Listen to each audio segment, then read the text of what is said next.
Hidup Apa Adanya, karya Kim Soo Hyun. Bagian 2. Agar bisa hidup sebagai diriku sendiri. Pertama, pasang harga diri yang tepat.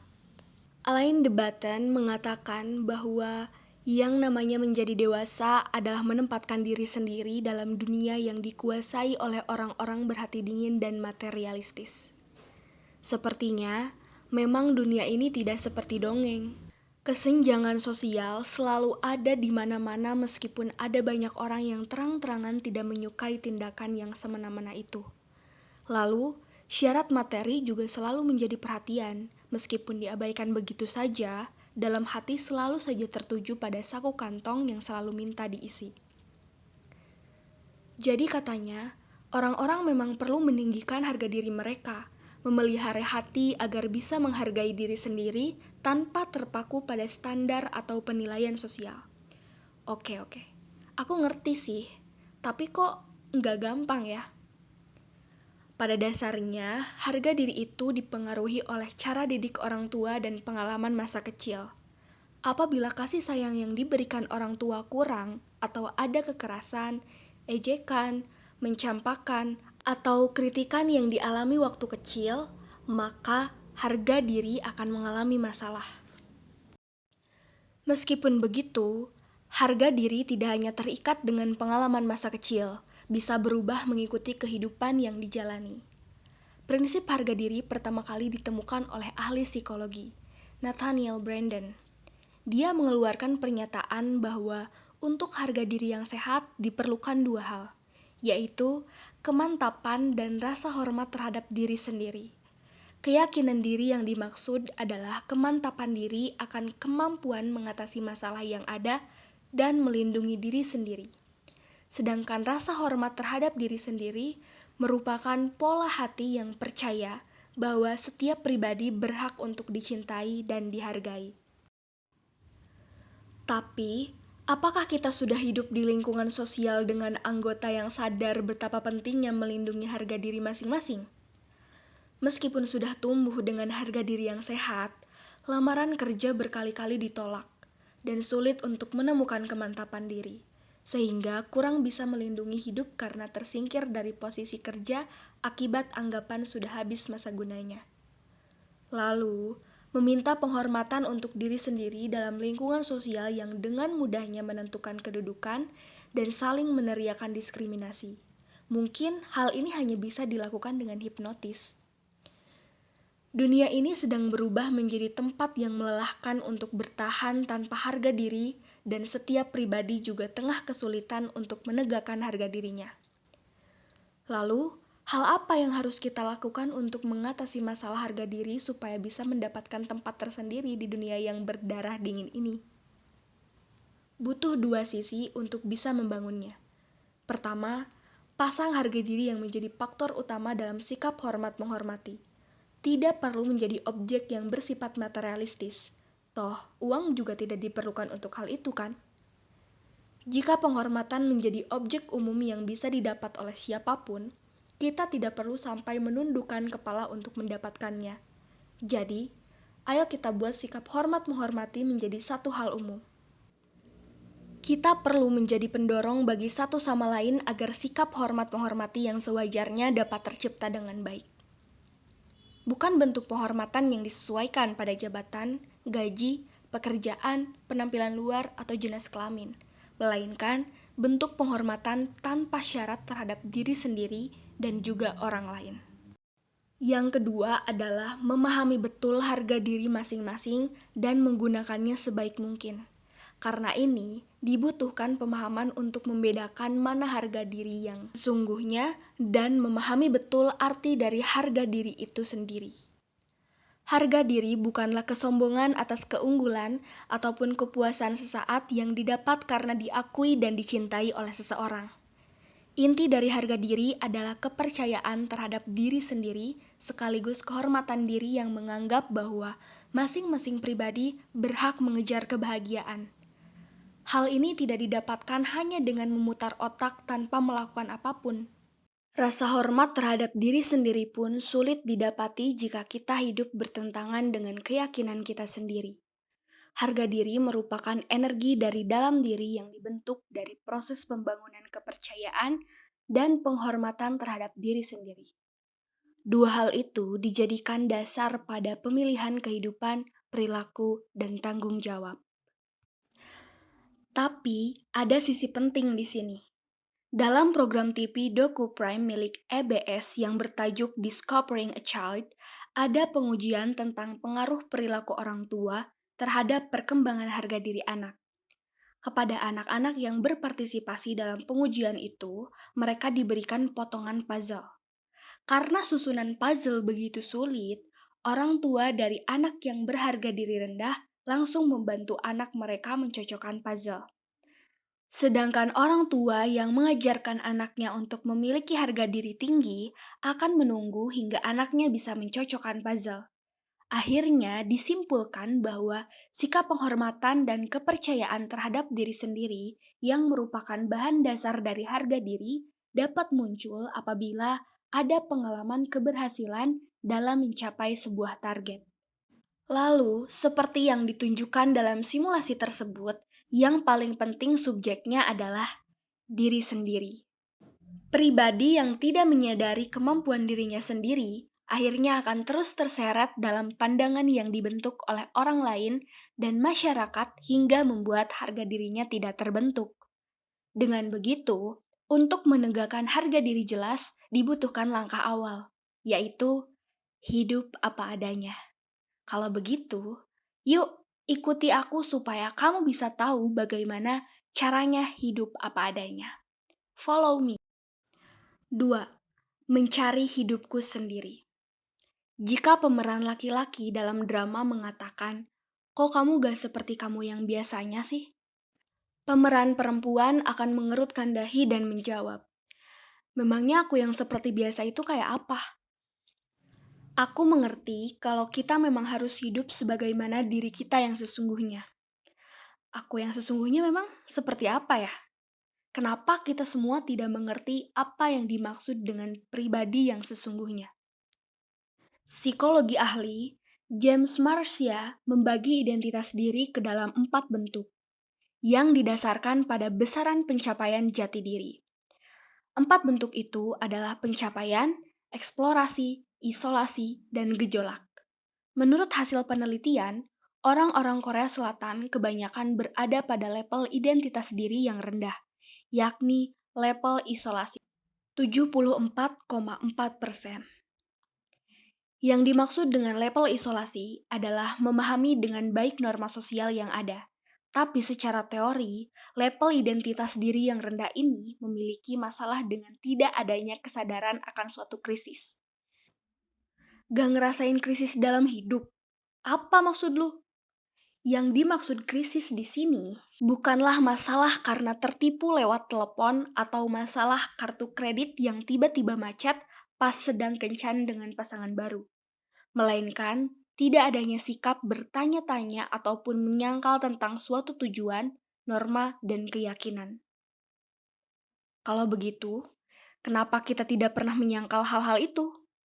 Hal ini berawal dari budaya masyarakat yang tidak pernah menyarankan kita untuk bertanya-tanya atau mengeksplorasi diri sendiri.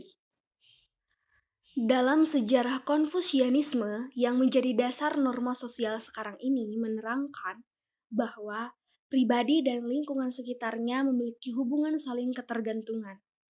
Identitas diri seseorang ditentukan berdasarkan pada perannya, ketimbang melontarkan banyak pertanyaan dan eksplorasi. Diri sendiri akan lebih memilih untuk mempelajari kewajiban dari perannya dan mementingkan praktiknya. Karena bertingkah laku mengikuti apa yang diharapkan masyarakat sosial itu dianggap sebagai bentuk kehidupan yang indah. Dengan begitu, orang-orang jadi terbiasa hidup mengikuti instruksi dari masyarakat dan orang tua, ketimbang membangun sendiri filsafat dan aturan hidupnya sendiri. Alhasil, boro-boro punya paham filsafat dan keyakinan diri sendiri, orang-orang justru menjadi tidak bisa menciptakan pola hidupnya sendiri dan akhirnya selalu mengarang, alias drama sana-sini. Lalu, yang menjadi faktor utama penyebab keadaan ini tidak terpecahkan adalah rasa ketergantungan yang tinggi. Waktu kecil, anak-anak didikte tentang identitas mereka yang lemah dan inferior dengan mengatakan, "Kamu kan masih kecil, jadi harus ikuti kata orang tua." Dengan alasan, karena masih lemah dan kecil, banyak orang tua yang tidak mengizinkan anaknya mengatur diri mereka sendiri. Dengan kata lain, menghilangkan proses tumbuh anak menjadi dewasa. Pribadi yang menjadi dewasa tanpa adanya proses akan cenderung takut dalam memutuskan sesuatu dan selalu mencari mentor ke sana kemari, meskipun usianya terus bertambah. Namun, siapapun itu tidak ada yang bisa menjelaskan bagaimana dirimu sebenarnya, termasuk Mbah Google sekalipun. Hidup sebagai diri sendiri adalah belajar untuk bisa menimbang dan memutuskan sesuatu secara sendiri lewat berbagai pengalaman dan eksplorasi. Menjadi seorang freelancer bukan berarti gue banget atau memiliki hobi yang tidak biasa juga berarti gue banget. Tapi, memahami diri sendiri dengan baik dan bisa membuat keputusan sendiri justru yang disebut dengan gue banget. Agar bisa seperti itu, kamu harus memasang perhatian pada dirimu sendiri. Membuat tulisan tentang dirimu sendiri mungkin bisa menjadi salah satu cara yang baik. Perhatikan dirimu. Bagaimana kamu hidup sampai sekarang? Hidup seperti apa yang kamu inginkan? Apa yang buat kamu bahagia? Apa bedanya kamu dengan yang lain? Carilah identitas dirimu sendiri. Tentu, kamu pasti butuh tenaga dan pikiran untuk diputar-putar dan melepaskan diri dari ketergantungan bisa menjadi sebuah ketakutan tersendiri. Tapi, saat kamu bisa melalui masa-masa bimbang dan krisis, disitulah titik mula dirimu menjalani hidup yang sesungguhnya dengan sikap menghormati dan mempercayai diri sendiri. 3. Jangan menunda lagi segala pertanyaan tentang hidupmu sendiri.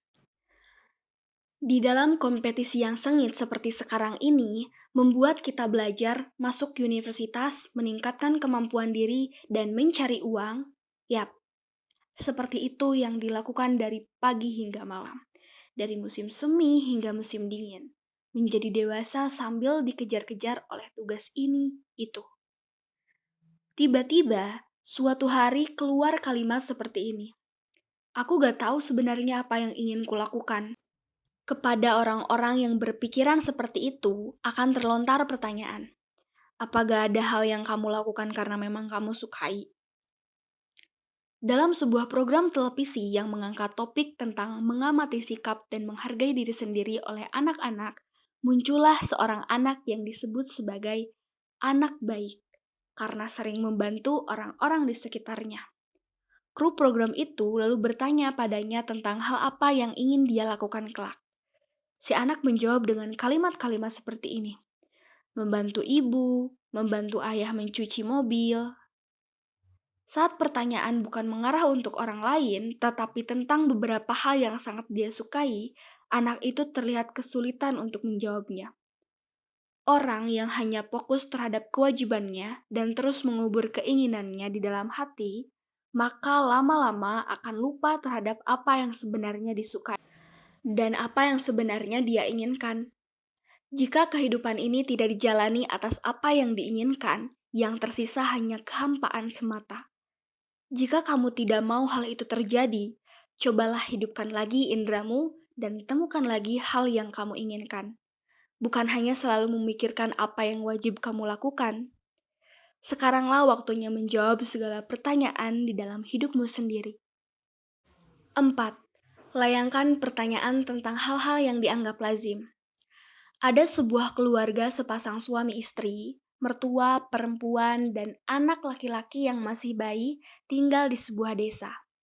Saat menantu perempuan kembali ke rumah di waktu makan siang setelah berladang, sang mertua yang terkena demensia terlihat sedang memasak bubur ayam di rumah. Dengan rasa bahagia, sang menantu membuka panci yang berisikan bubur ayam. Tapi ternyata isinya bukan ayam, melainkan anaknya sendiri. Mertuanya yang sudah pikun itu mengira cucunya yang masih bayi adalah seekor ayam hingga merebusnya di dalam panci. Setelah menemukan anaknya yang berada di dalam sebuah panci panas, sang menantu mencoba untuk menenangkan hatinya. Kemudian, menangkap seekor ayam dan memasaknya menjadi bubur untuk ibu mertuanya. Setelah itu, sang menantu menguburkan anaknya yang sudah meninggal di bukit yang ada di belakang rumahnya. Peristiwa yang seharusnya dijadikan berita kriminal nasional ini malah menjadi sebuah kisah sang menantu yang berbakti pada dinasti Joseon dulu. Kalau dipikir-pikir, kira-kira apa yang menjadikan cerita zaman dulu menjadi begitu bermakna? Padahal cerita itu bisa dibilang tidak masuk akal. Saat itu, menekan perasaan pribadi secara ekstrim dan melaksanakan tugas atas nama kewajiban disebut sebagai perilaku terpuji. Meskipun tingkat kemarahan yang muncul sangat besar, ideologi perdamaian yang didapat dari suatu pengorbanan terus diperjuangkan. Waktu masih kecil, aku juga dikenalkan dengan sikap-sikap terpuji, salah satunya sikap rajin. Mau turun hujan, mau ada angin kencang, mau sakit atau terluka, setiap hari harus masuk sekolah. Bahkan di sekolah terpampang papan yang bertuliskan rajin pangkal pandai. Kenapa harus begitu ya? Sikap rajin yang menjadi perilaku paling terpuji berawal dari perilaku sosial yang merupakan tipe masyarakat manufaktur. Di dalam industri manufaktur, sikap rajin dan ulet lebih dianggap sebagai sesuatu yang penting ketimbang karakter dan kreativitas. Lalu, karena cerita yang dianggap mendidik dan sikap-sikap terpuji itu, menantu yang tidak mengeluarkan satu tetes air mata pun meski anaknya meninggal di dalam panci panas, tidak dicap sebagai pelaku tindak persengkongkolan pembunuhan anak di bawah umur, melainkan diberikan predikat sebagai menantu teladan. Dulu Sokrates juga mengumandangkan bualan, ketidakadilan juga hukum yang tersebar luas. Begitulah kondisi sosial, memilah-milah gagasan konvensional yang dijadikan contoh kemuliaan. Ada cerita yang mengenaskan diputarbalikkan menjadi cerita mulia, serta kekerasan diubah menjadi suatu kebanggaan. Meskipun demikian, kita terus menganggap sikap terpuji dan konsep umum dalam masyarakat adalah sebuah kebenaran kekal dalam hidup. Tapi, tetap masalah terpuji atau tercela tergantung dari pilihan masing-masing. Yang paling penting adalah bagaimana kita memiliki keyakinan sendiri, yakni keyakinan yang tidak didasari pada konsep konvensional demi menjalani hidup ini. Kalau begitu, kita harus bagaimana? Kata orang yang pergi ke Amerika untuk belajar ilmu ekonomi, ada sebuah sesi kelas di salah satu universitas yang disebut dengan brainwashing class. Inti dari isi kuliah itu sebenarnya adalah ajakan untuk mencuci dan mengatur ulang otak karena ilmu ekonomi yang dipelajari hingga saat ini adalah tidak benar. Saat kita mempelajari teori ilmu ekonomi dari para sarjana terkenal dunia, orang-orang dalam brainwashing class membahas apa yang salah dan menemukan jawaban-jawaban baru dari teori-teori itu. Coba kita bertanya pada hal-hal yang sudah dianggap biasa. Tanya sendiri deh, apakah keyakinan yang selama ini kamu punya itu berasal dari dalam hati? Atau merupakan keyakinan orang lain yang kamu ikuti? Jika kita bertanya pada kebenaran yang selama ini kita percayai, kita akan maju selangkah ke depan. Untuk membentuk keyakinan sendiri di dalam kehidupan yang dipenuhi dengan konsep konvensional, sepertinya brainwashing class memang kita perlukan. Beberapa waktu lalu, kisah tentang Kim, si asisten manajer, muncul sebagai suatu cerita teladan di situs yang dikelola oleh Kemenaker. Karena Kim tetap menyelesaikan janji rapat dengan pembelinya meskipun saat itu dia sedang cuti. Kalau dipikir-pikir, lagi cuti kok seenaknya aja disuruh kerja. Terus, lo pikir itu teladan? 5. Jalani hidup untuk dirimu sendiri, bukan orang lain atau siapapun itu. Aku bukan orang kantoran, bukan karena tidak ada ambisi atau motivasi apapun. Aku hanya ingin menulis. Masalah kerja kantoran, aku putuskan untuk memikirkannya jika aku sudah menyelesaikan tulisan. Tapi, suatu saat terpikirkan, kenapa aku bisa begitu mudahnya mengambil keputusan seperti ini?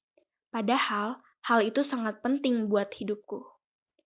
Dipikir-pikir, aku bisa seperti itu karena ajaran orang tuaku. Aku tidak pernah bertentangan dengan orang tua selama hidup. Mereka selalu memberi nasihat jika aku ingin memutuskan sesuatu.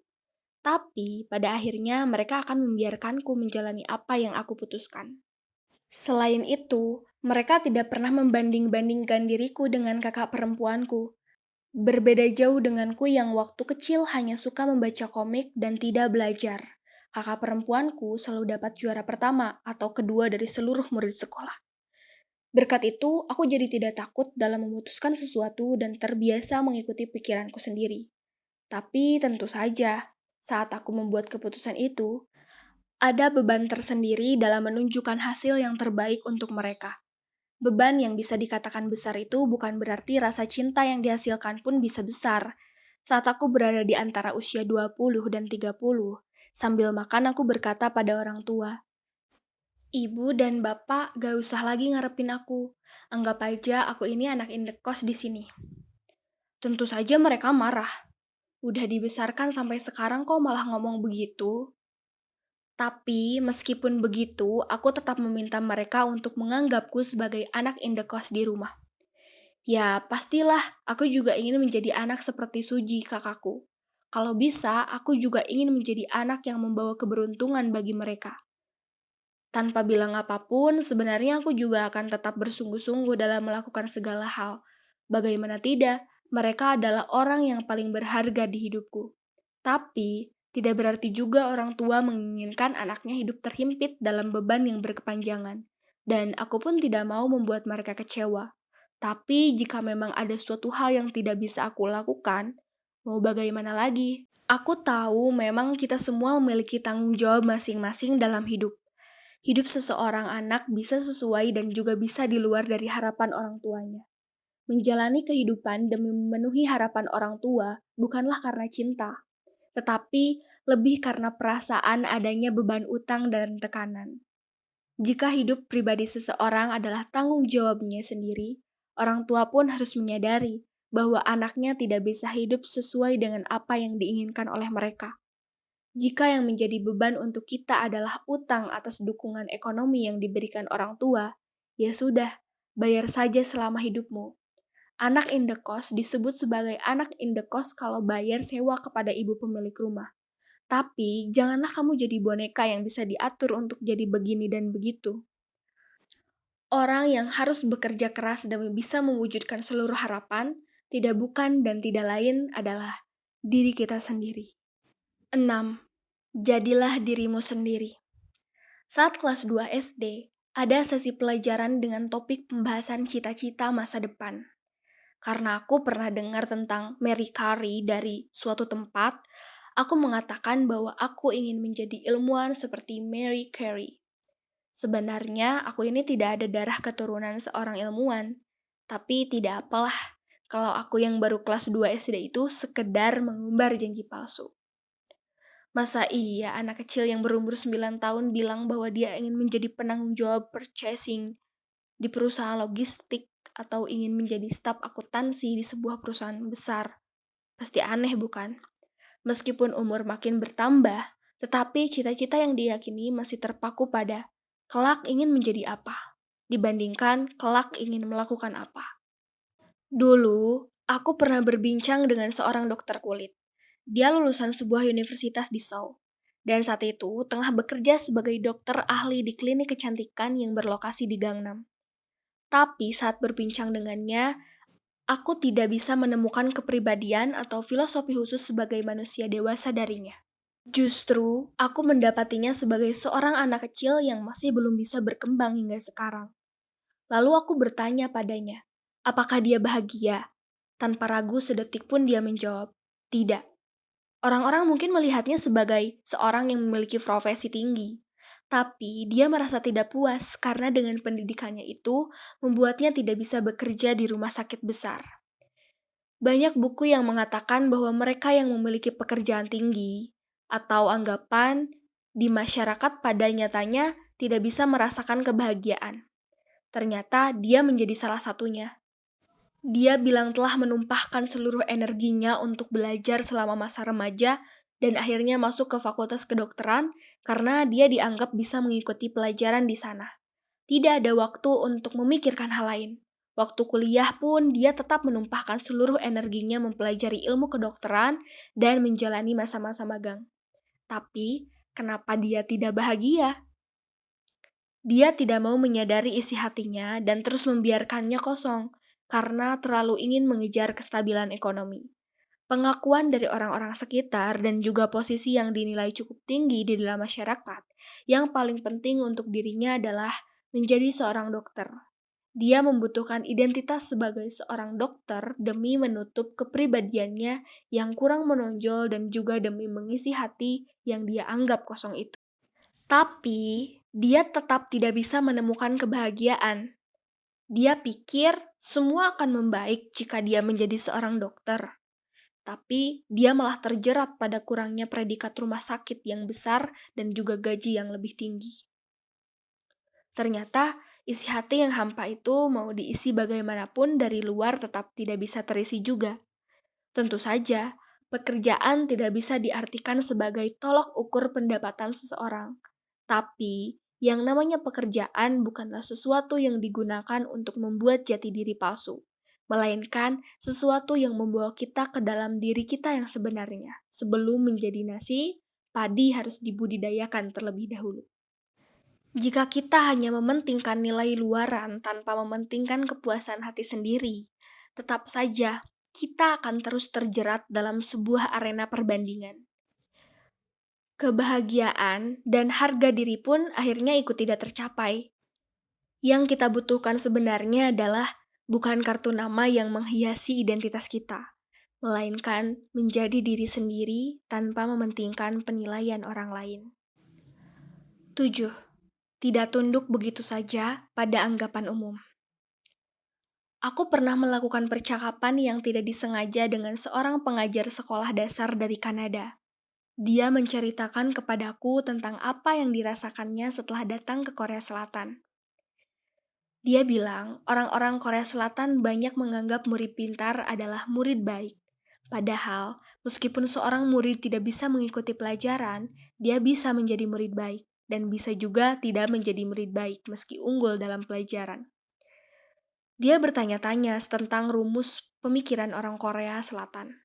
Smart sama dengan good. Hidup enak juga ternyata memiliki konteks yang sama. Di luar dari unsur ekonomi, ada juga landasan lain dalam predikat hidup enak, yaitu jasmani yang sehat. Hubungan harmonis antar sesama, sikap menikmati, memahami filosofi, dan estetika kehidupan, hingga kepuasan terhadap profesi yang dijalani. Tapi bagi kita, hidup enak itu hanyalah diartikan sebagai hidup kaya, rich. Kenapa ya kita bisa melupakan unsur lainnya dan hanya terarah pada satu unsur saja? Mungkin mentalitas 6,25% dan ideologi anti-komunisme menjadi faktor utamanya. Mentalitas 6,25 yang sebenarnya tidak ingin membebaskan diri dari penjajahan dan juga pembalasan dendam akhirnya melahirkan sistem kontrol ala militer, seperti wajib rambut cepak dan juga pembatasan waktu malam. Lalu, ideologi anti-komunisme tidak mengizinkan keterbukaan dalam perundingan. Akhirnya, sikap tunduk pada aturan sosial menjadi cara satu-satunya dalam bertahan hidup. Sistem mentalitas itu pun akhirnya menjadi turun-temurun dari generasi ke generasi. Sistem sosial yang suka menentukan target ke dalam suatu hal yang diukur dengan angka, seperti target ekspor 10 miliar dolar atau pemasukan 100 dolar. Akhirnya diturunkan menjadi target pribadi seperti target berat badan turun 5 kg atau nilai TOEIC 900, yang secara tidak langsung menjadikan setiap individu memiliki target pribadi yang seragam sehingga muncullah pemikiran berat badan ideal adalah 49 kg dengan tingkat obesitas 17%, kepribadian yang rendah hati dan ceria, serta masuk ke dalam perusahaan besar setelah mengemban ilmu di universitas favorit. Secara tidak langsung, itu semua menjadi target sosial. Semua menyeragamkan standar ke dalam tingkatan yang tinggi. Pujian dan pujaan disemburkan kepada mereka yang mampu mencapai standar tinggi itu, dan penghinaan diluapkan kepada yang tidak mampu mengejarnya. Bagi yang tidak bisa mencapai target, mau tidak mau harus menahan segala rasa ketidakadilan itu dengan tenaga sendiri. Pada akhirnya, kehidupan sosial kita menjadi sakit akibat kekalahan dalam mengejar standar yang tinggi. Jurnalis asal Inggris Daniel Tudor mengatakan bahwa Korea Selatan adalah negara yang penuh dengan tekanan karena adanya keharusan bersifat seragam yang didasarkan pada standar tinggi, yang mungkin para individunya juga sulit untuk mencapainya dalam aspek pendidikan, kedudukan, penampilan, dan pekerjaan. Dia menyebut bahwa Korea Selatan sebagai the impossible country karena penentuan target hidup yang begitu tinggi dan sulit untuk diwujudkan. Menjadi individu ideal seperti apa yang kita pikirkan, apakah memungkinkan untuk diwujudkan? Tidak semuanya bisa menjadi langsing. Tidak semuanya juga bisa menjadi sosok yang disukai oleh semua orang. Serta tidak semuanya bisa masuk universitas terkemuka dan bekerja di perusahaan besar. Jika saja lingkungan sosial atau dunia ini memaksakan kehendaknya kepadamu, tanyalah, kenapa?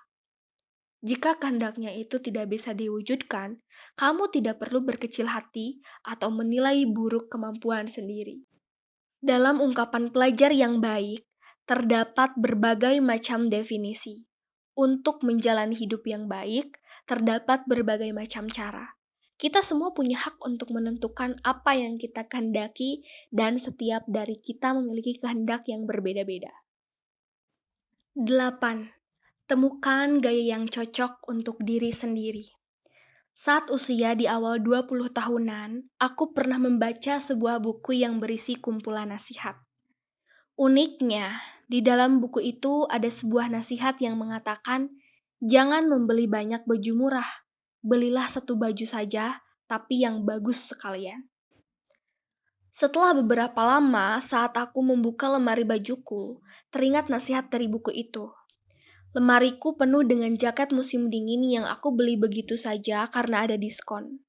Rok murah yang aku beli hanya dengan melihat modelnya tanpa memikirkan bentuk tubuhku. Dan juga baju-baju seksi yang selalu tidak lolos inspeksi oleh ibuku jika melewati pintu rumah. Tapi, aku tidak menyesali kegiatan belanja yang sudah lalu itu. Meskipun kebanyakan salah beli baju, aku jadi tahu tipe baju apa yang cocok denganku. Dan tahu baju apa yang harus kupilih. Dengan begitu, selera dan gayaku pun terbentuk. Jika kamu juga banyak salah membeli baju, itu artinya kamu sangat bekerja keras dalam menemukan baju apa yang cocok dengan dirimu. Nah, sekarang lewat selera dan gaya yang kita dapatkan, melalui kegagalan-kegagalan itu, kita ambil sisi paling positifnya. Yang namanya hidup, ya sama saja dengan mencari-cari baju berkualitas yang paling cocok dengan diri kita sendiri. Kenyataan bahwa perempuan itu paling cocok dengan rambut medium, kenyataan bahwa laki-laki itu paling pantas dengan dandy look, kenyataan bahwa blush on warna netral itu paling cocok denganku, ditemukan melalui percobaan baru. 9. Beranilah dalam memutuskan. Sesuai dengan kata seorang filsuf, hidup itu tidak bukan dan tidak lain adalah huruf C, choice, yang terjepit di antara huruf B, birth, dan D, death. Sehingga hidup kita ini tergantung dari apa yang kita pilih. Tapi ada banyak orang di sekitar kita yang sukar memilih. Terlalu teliti dalam memilih dengan tidak bisa menentukan pilihan adalah dua hal yang berbeda. Kira-kira, kenapa mereka sulit untuk memutuskan sesuatu? Bisa karena obsesi ingin membuat keputusan yang sempurna, tetapi banyak juga orang yang merasa kurang percaya diri terhadap apa yang dia putuskan. Karena tidak yakin terhadap keputusan diri sendiri, dan tidak berani menanggung segala tanggung jawab atas keputusan tersebut, seseorang jadi sering meminta opini dari orang lain. Keputusan itu akan terus tertunda sampai masalahnya membengkak. Tapi hal ini tidak hanya terpaku pada masalah waktu yang mengalir sia-sia. Kata Nathaniel Branden, keputusan-keputusan itu berada dalam akal sehat kita dan tertumpuk hingga akhirnya membentuk sebuah rasa harga diri. Keputusan-keputusan yang kita ambil jika dikumpulkan akan membentuk rasa harga diri. Kenapa begitu ya? Keyakinan diri yang membuat kita percaya bahwa kita mampu mengendalikan diri sendiri dapat terbentuk bukan dari keyakinan tidak akan memperoleh kegagalan apapun, melainkan dari keberanian untuk memutuskan sesuatu secara maksimal dan bertanggung jawab atas hasil apapun. Hasil apapun yang lahir dari keputusan itu.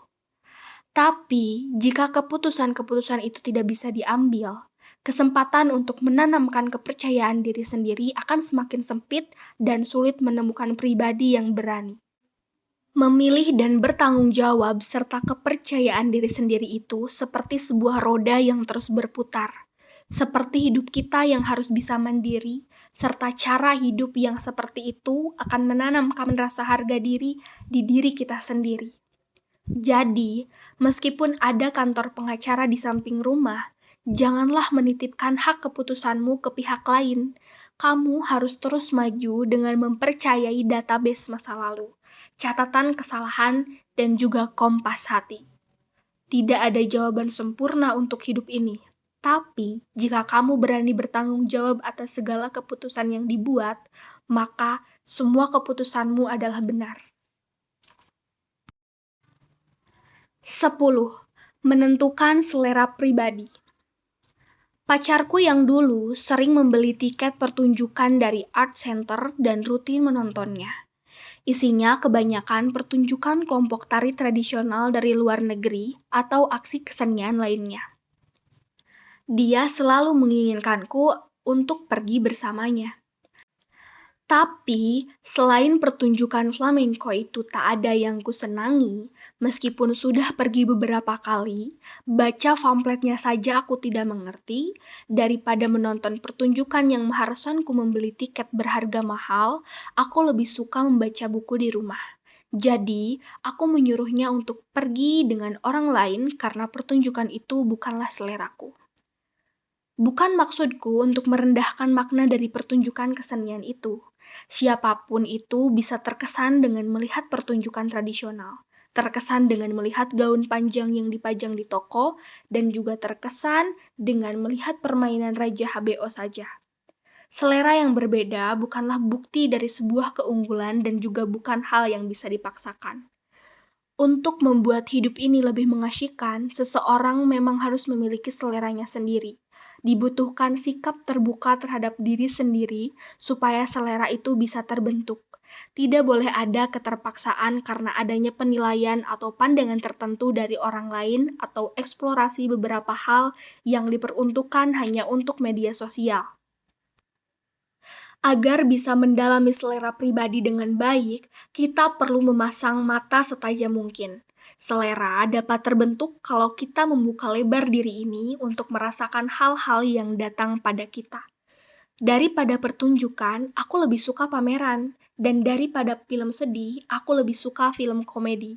Lalu daripada wine dan steak, aku lebih suka daging bakar dan semangkuk mie campur dingin.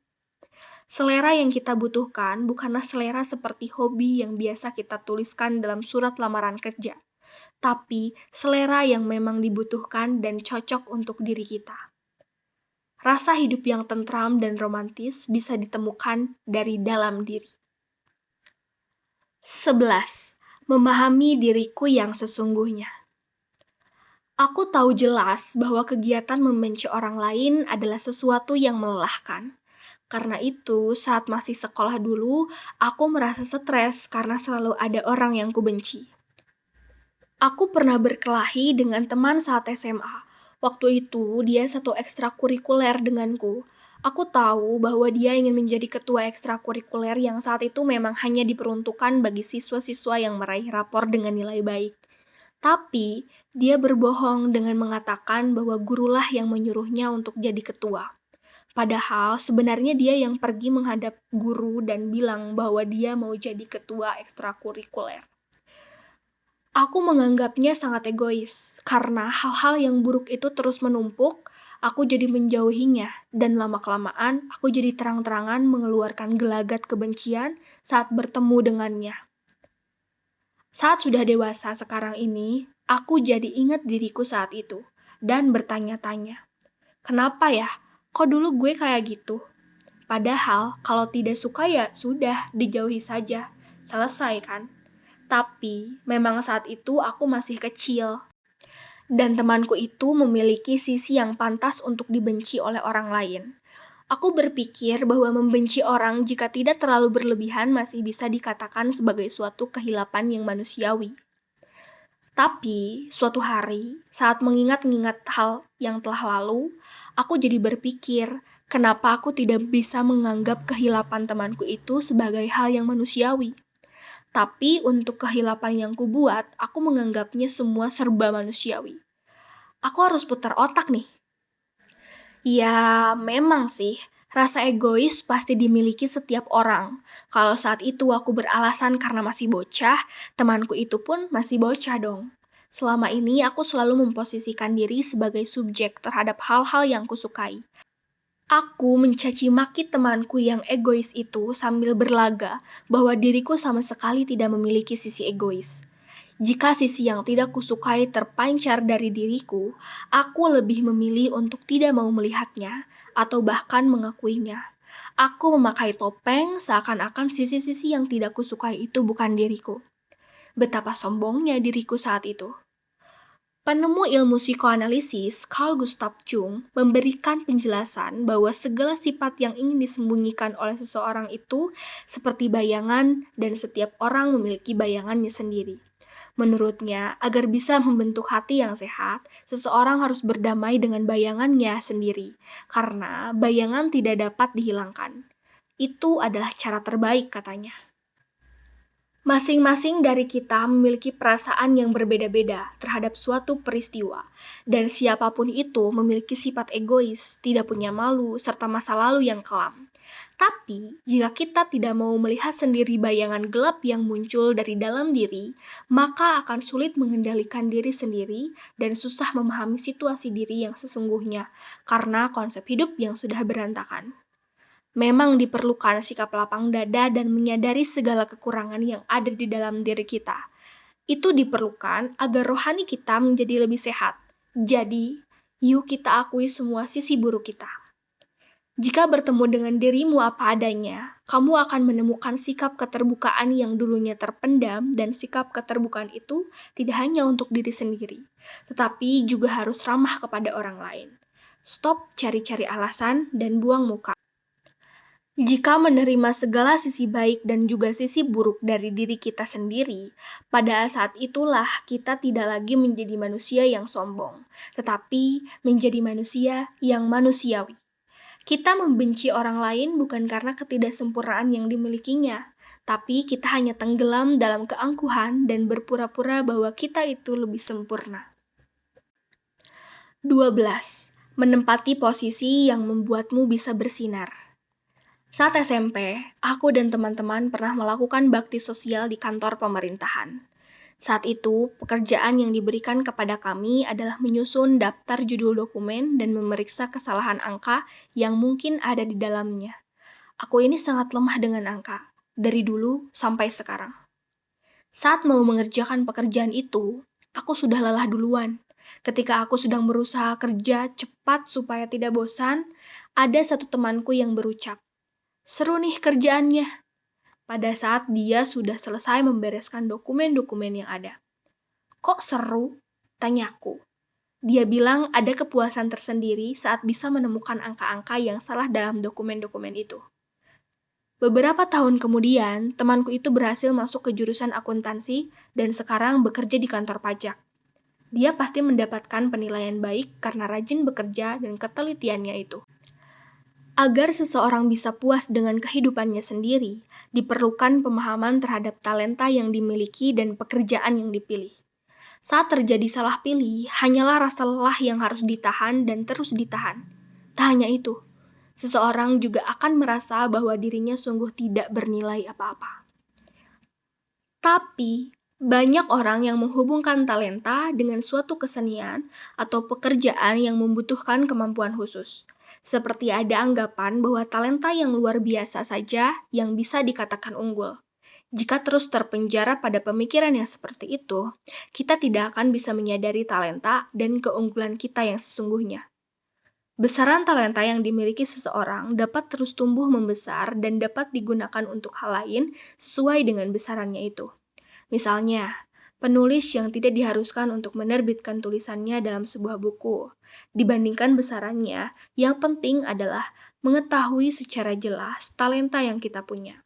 Kalau begitu, apa itu talenta?